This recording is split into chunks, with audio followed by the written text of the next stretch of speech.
Video में आपका हार्दिक स्वागत है। मैं हूं पत्रकार योगेंद्र योगी। दोस्तों, भाषण देना कितना आसान है। जो मुंह में आया वो बोल दिया। अब बोलने वाले की कोई जबान नहीं पकड़ सकता कि आप जो बोल रहे हैं इसमें कितना दम है, ये कितना सही है या गलत है। भाषण है, मर्जी आया जो बोल दिया। तो यही कुछ राजस्थान के मुख्यमंत्री भजन लाल शर्मा ने किया।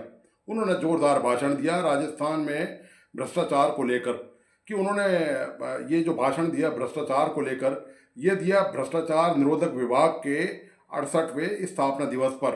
उन्होंने तमाम बातें कही जो सारे नेता करते हैं अक्सर भ्रष्टाचार को लेकर, कि राजस्थान में राजस्थान की जो सरकार है वो जीरो टॉलरेंस यानी कि शून्य नीति रखती है। भ्रष्टाचार बिल्कुल बर्दाश्त नहीं किया जाएगा किसी भी हालत में। तमाम बातें उन्होंने भ्रष्टाचार की कही। मज़ेदार बात ये रही इसमें कि एक तरफ तो भ्रष्टाचार की बात भजनलाल कर रहे थे और उन्होंने जीरो टॉलरेंस नीति की बात कही। अनजाने में ही हुआ ये कि उनके साथ वहाँ मौजूद या जो राजीव शर्मा है, राजस्थान के DGP, director general of police, यानी कि पुलिस महानिदेशक राजीव शर्मा, जो अभी नव नियुक्त हुए हैं। काफ़ी दिनों तक वो पोस्ट खाली रही थी, उसके बाद वो नियुक्त किए गए। तो उन्होंने एक अनजाने में एक बात कह दी कि बेंगलुरु के बाद राजस्थान दूसरा राज्य है पूरे देश में, दूसरा स्थान है राजस्थान का जहां सर्वाधिक भ्रष्टाचारी पकड़े जाते हैं। आप कुछ समझे इस बात से? इस बात का मतलब यह हुआ कि राजस्थान में भ्रष्टाचारी पूरे देश में दूसरे नंबर पर मौजूद हैं। यानी कि भ्रष्टाचार राजस्थान के कण कण में व्याप्त है। ऐसा कोई विभाग नहीं है राजस्थान का जिसमें भ्रष्टाचार व्यापक तौर पर बिल्कुल विष बेल की तरह वो नहीं फैल चुका अपनी, और जड़ें इतनी गहरी जमा चुका है कि उनको उखाड़े यदि आप उखाड़ेंगे उनको तो इतनी मिट्टी धूल उड़ेगी उसमें से कि कई नेता, कई नौकरशाह, कई ब्यूरोक्रेट, कई रसूखदार उसमें उखड़ जाएंगे साथ में। यही वजह है कि उसकी जड़ जो है वो गहराई तक कोई भी नहीं पहुंचता, उसको उखाड़ने की बात नहीं करता। और दूसरी बात आप देखिए कि मुख्यमंत्री भजनलाल जीरो टॉलरेंस की बात कर रहे हैं। उन्हीं की पार्टी का एक विधायक 2 दिन पहले ही थाने के सामने धरने पे बैठ गया कि ये थाना जो है करप्ट है, ये न्याय नहीं दे रहा पीड़ित को। बांसवाड़ा में भाजपा का एक विधायक जो है वो थाने के सामने बैठ गया। विधायक मीणा जाए, उनका नाम याद नहीं आ रहा मुझे, वो वहां पर थाने पर बैठ गए, शायद कैलाश मीणा उनका नाम है।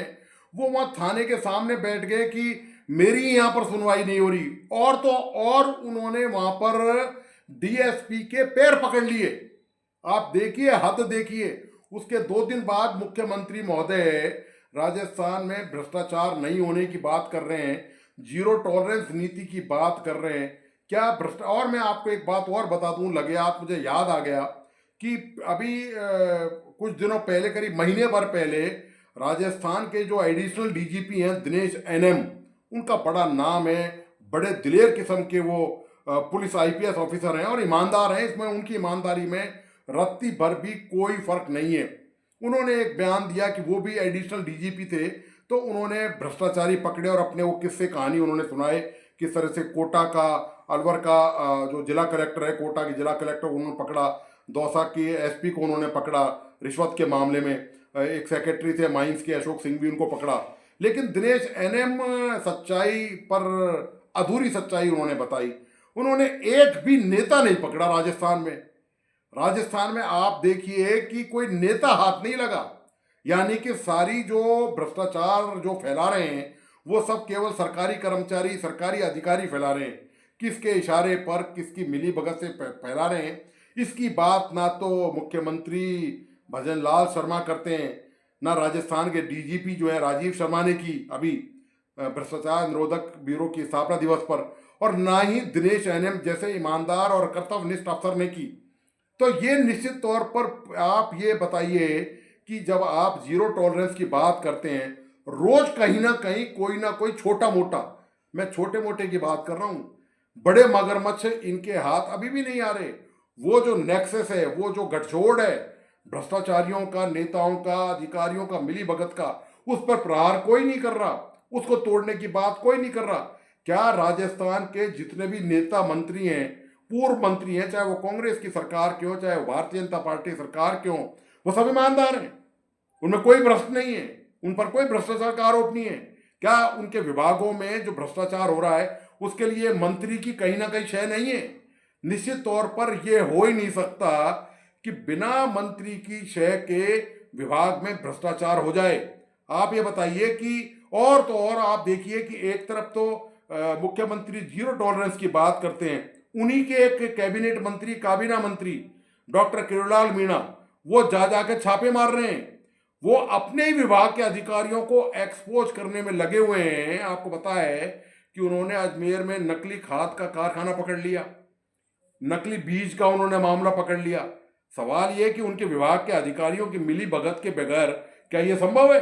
क्या ये भ्रष्टाचार संभव है? क्या किसी विभाग में कोई सरकारी कर्मचारी यदि भ्रष्टाचार में आरोपित पाया जाता है, भ्रष्टाचार निरोधक विभाग उसको पकड़ता है, रंगे हाथ रिश्वत देते हुए पकड़ता है, तो सवाल इस बात का उठता है, वापिस मैं कह रहा हूं, मैंने पहले भी वीडियो में भ्रष्टाचार के खिलाफ कई मामले उठाए हैं और भ्रष्टाचार मेरे निशाने पर रहता है कि ये इस पे शून्यता की जो नीति है वो होनी चाहिए, उस पर अमल होना चाहिए। मेरा सारा जोर इस बात पर रहता है। सवाल इस बात का है कि जब किसी विभाग में कोई कर्मचारी या कोई अदना सा अधिकारी, मैं आईएएस आईपीएस की बात ही नहीं कर रहा, वो जब पकड़ा जाता है तो उसके विभाग के बाकी अफसरों को जिम्मेदार क्यों नहीं ठहराया जाता?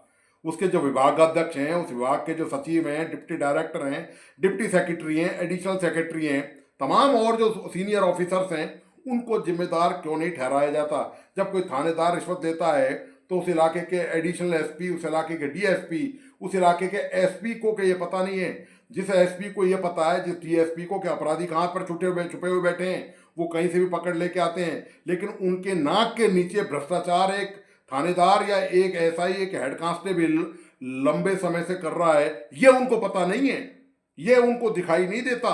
ये इंटेलिजेंस यहाँ पर फेलियर है पूरी तरह से। आप ये देखिए, ये क्या हास्यास्पद स्थिति है राजस्थान में। ये हंसी के पात्र हैं दोस्तों, इन पर तरस खाना चाहिए नेताओं पर, मंत्रियों पर। ये जो भ्रष्टाचार के खिलाफ बात करते हैं, भ्रष्टाचार के को मिटाने का दम भरते हैं, उनका दोस्तों वो आप असली चेहरा उनका आपके सामने मैंने रखा है कि ये हालत है राजस्थान की, बताइए आप। और यदि कोई गलती से निशाने पे आ भी गया तो कोई नेता गलती से आ भी गया, इनके शिकंजे में फंस गया, जैसे महेश जोशी, पूर्व जलदाय मंत्री कांग्रेस के, और वो भी किरोड़ीलाल मीणा ने उनके खिलाफ पूरे अभियान चलाया जब वो विपक्ष में थे, जब कांग्रेस की सरकार थी, पूरे दस्तावेज पेश किए, उन्होंने प्रेस कॉन्फ्रेंस करी, पार्टी ने कुछ नहीं किया, पार्टी का कोई नेता और कुछ नहीं कर पाया। उनके दबाव में आकर उनके कारण ही उन पर भ्रष्टाचार के मामले दर्ज हुए और उनकी गिरफ्तारी हुई। बाकी और कोई नेता बता दें आप, कोई भी नेता बता दें आप, चाहे वो भारतीय जनता पार्टी का हो चाहे कांग्रेस का हो, इन्होंने, आपको याद होगा, मैं वापस याद दिला रहा हूं, जीरो टॉलरेंस की बात करने वाली भजनलाल सरकार शायद ये भूल रही है, तमाम इनके वरिष्ठ नेता ये भूल रहे हैं कि जब ये विपक्ष में थे और राजस्थान में गहलोत की सरकार थी, अशोक गहलोत मुख्यमंत्री थे, तब इन्होंने अशोक गहलोत की सरकार पर बहुत सारे आरोप लगाए थे भ्रष्टाचार को लेकर। यहाँ तक कि जब चुनाव हुए थे विधानसभा के, तो क्या प्रधानमंत्री नरेंद्र मोदी, क्या जो राष्ट्रीय अध्यक्ष जेपी नड्डा, अमित शाह, तमाम राष्ट्रीय नेता, तमाम राजस्थान के बड़े भाजपा के नेता, उन्होंने पानी पी कर कोसाए अशोक गहलोत की सरकार को भ्रष्टाचार के मुद्दे को लेकर। कहाँ है वो? क्या हुआ उनका? कुछ नहीं पता। जीरो टॉलरेंस की बात करने वाली भजनलाल की सरकार पिछले 1.5-2 साल से किसी भी वरिष्ठ नेता को, कांग्रेस को गिरफ्तार नहीं कर सकी, उसके खिलाफ मुकदमा दर्ज नहीं किया एंटी करप्शन ब्यूरो ने। कहाँ है अशोक गहलोत के खिलाफ सारे आपको कहाँ चले गए? क्या वो सब राजनीतिक स्टंट था? क्या केवल चुनाव जीतने के लिए किया गया था? कोई कार्रवाई नहीं होती दोस्तों, सब एक ही थैली के चट्टे बट्टे नजर आते हैं। इसी तरह जब अशोक गहलोत सत्ता में आए थे 5-6 साल पहले, तो उन्होंने भी भारतीय जनता पार्टी की वसुंधरा सरकार के खिलाफ बहुत सारे आरोप लगाए थे। आपको याद होगा, तमाम तरह सचिन पायलट भी आरोप लगाते रहे कि वसुंधरा सरकार ने 50,000 करोड़ का घोटाला किया है, उसमें माइंस का, शराब घोटाला, जमीन का, ये 3 तरह के घोटाले का उन्होंने नाम लेके गिनाया। और अपनी ही सरकार, गहलोत सरकार के खिलाफ उन्होंने धरना प्रदर्शन किए, यात्राएं निकाली और जाने क्या क्या नौटंकी की। लेकिन वो सब कहाँ है? उनकी कोई जांच गहलोत सरकार ने नहीं कराई, उनकी वसुंधरा सरकार की कोई जांच नहीं कराई। जब वसुंधरा सरकार की जांच नहीं हुई तो इनकी कैसे जांच हो जाएगी? इनकी फाइलें उनके पास हैं, उनकी फाइलें इनके पास हैं। आप इनकी जांच कराएंगे, इनको फंदे में फांसेंगे, तो ये आपके लिए फंदा लेके खड़े हैं, ये आपके लिए भी फंदा लेके खड़े हैं। वो फंदे दोनों के पास हैं, तो जब दोनों के पास फंदे हैं तो दोनों बराबर हैं, तो दोनों बराबर हैं, तो फिर मुकदमा और जो मुद्दा है वो बराबरी पे छूट गया, मिली भगत पे छूट गया। तो भ्रष्टाचार के खिलाफ कार्रवाई कैसे हो सकती है? भ्रष्टाचार के खिलाफ दोस्तों बातें करना और बात है, कोई सा भी सरकारी विभाग बता दें आप जाकर, जहां आपका काम आसानी से हो गया हो और एक बार में हो गया हो, सीट पर आपको कर्मचारी अधिकारी बैठे मिल गए हो, उन्होंने आपको बड़ा सम्मान देकर रेस्पेक्ट आपका किया हो और आपकी बात सुनी हो, कोई भी विभाग ऐसा नहीं है जहां पर आपकी एप्लीकेशन पर, आपकी फाइल पर बिना वजन रखे, बिना रिश्वत की राशि लिए दिए वहां से आपका कोई काम बन जाता हो। आप कोई भी विभाग उठा के देख लीजिए, खुद एंटी करप्शन ब्यूरो ने अपने ही दो एडिशनल एसपी स्तर के अधिकारियों को गिरफ्तार कर लिया भ्रष्टाचार निरोधक विभाग में। ये दूसरे विभागों के खिलाफ क्या कार्रवाई करेंगे? उनकी जड़ तक कहां पहुंचेंगे? इनके विभाग में ही करप्शन है, इनके खुद के विभाग में ही इतना भ्रष्टाचार निरोधक विभाग ही खुद ही करप्शन के मामले से जूझ रहा है। और ये हालत है कि इन्होंने दो खुद के एडिशनल एसपी गिरफ्तार किए, उसके बाद एडिशनल एसपी की जानकारी के आधार पर वो जो मुखबिर को जानकारी जो बिचौलिए से जो उन्होंने सर्विलांस किया, जो मोबाइल सर्विलांस किए, उसमें सवाई माधोपुर का डीटीओ गिरफ्तार किया, वन विभाग का जो डीएफ होता उसके खिलाफ कार्रवाई चल रही है। तो ये तो खुद ही जो है बेचारे हैरान परेशान है, ये दूसरे की समस्या क्या निपटाएंगे, ये तो खुद ही समस्याओं से घिरे हुए हैं। तो दोस्तों भ्रष्टाचार इतना आसान मुद्दा नहीं है, बातें बनाना नेताओं का काम है, बड़ा आसान है। ईमानदारी से भ्रष्टाचार यदि राजस्थान में खत्म हो जाता ना दोस्तों, तो राजस्थान की तस्वीर ही कुछ और होती। आज ये जो गड्ढे देख रहे हैं ना सड़कों पर आप, मैं राजधानी जयपुर की बात कर रहा हूं, पिछले दिनों ही एक रिपोर्ट प्रकाशित हुई थी अखबार में कि इन गड्ढों में पिछले कई सालों में 250-300 करोड़ रुपए खर्च हो चुके हैं, और वो गड्ढे वो जो है वो इन गड्ढों के साथ बह गए पैसे। ये जो सड़कों के जो निर्माण हुए थे उनमें जो 200-250 करोड़ रुपए खर्च हुए हैं कई सालों में, वो बराबर हो गए। वो ठेकेदार, वो इंजीनियर, वो विभाग के अधिकारी वो कहाँ हैं? उनके कोई अते पते नहीं है। उनके खिलाफ क्या कार्रवाई की गई, भ्रष्टाचार में कितने लोग पकड़े गए हैं, कितने अधिकारियों के खिलाफ उनको ताकीद की गई है कि यदि आपके इलाके में किसी भी तरह की जन समस्या होती है, जो सरकारी काम जिसको पूरा हुआ है वो यदि अधूरा रहता है या उसमें कोई खामी पाई जाती है, तो वो भ्रष्टाचार माना जाएगा और आपको जेल होगी। जब तक ये व्यवस्था लागू नहीं होगी ना दोस्तों, तो दोस्तों ठीक है, भाषण का क्या है, भाषण तो चलते रहते हैं, भाषण और चाटन, उसके बाद भाषण और प्रचाटन।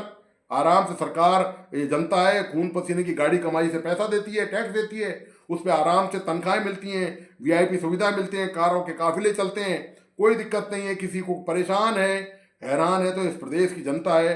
आम आदमी आज भी उतना ही दुखी है जितना पिछली सरकार में था। यह राजस्थान की दोस्तों हालत है। भ्रष्टाचार को लेकर वादे और दावे कितने किए जाते हैं और सच्चाई क्या है, वो मैंने आपके सामने रखने का प्रयास किया है। तो दोस्तों आपको आज का विश्लेषण कैसा लगा, प्लीज़ अपने लाइक एंड कमेंट के साथ बताइए। साथ में इस वीडियो को अपने दोस्तों और परिजनों को जरूर शेयर करें। मेरा तमाम दोस्तों से आग्रह है कि जिन मित्रों ने इस यूट्यूब चैनल को सब्सक्राइब नहीं किया है, प्लीज़ मेरा मनोबल बढ़ाइए, इसको सब्सक्राइब करके लाइक कीजिए और बेल आइकन का बटन जरूर दबाइए। धन्यवाद, नमस्कार।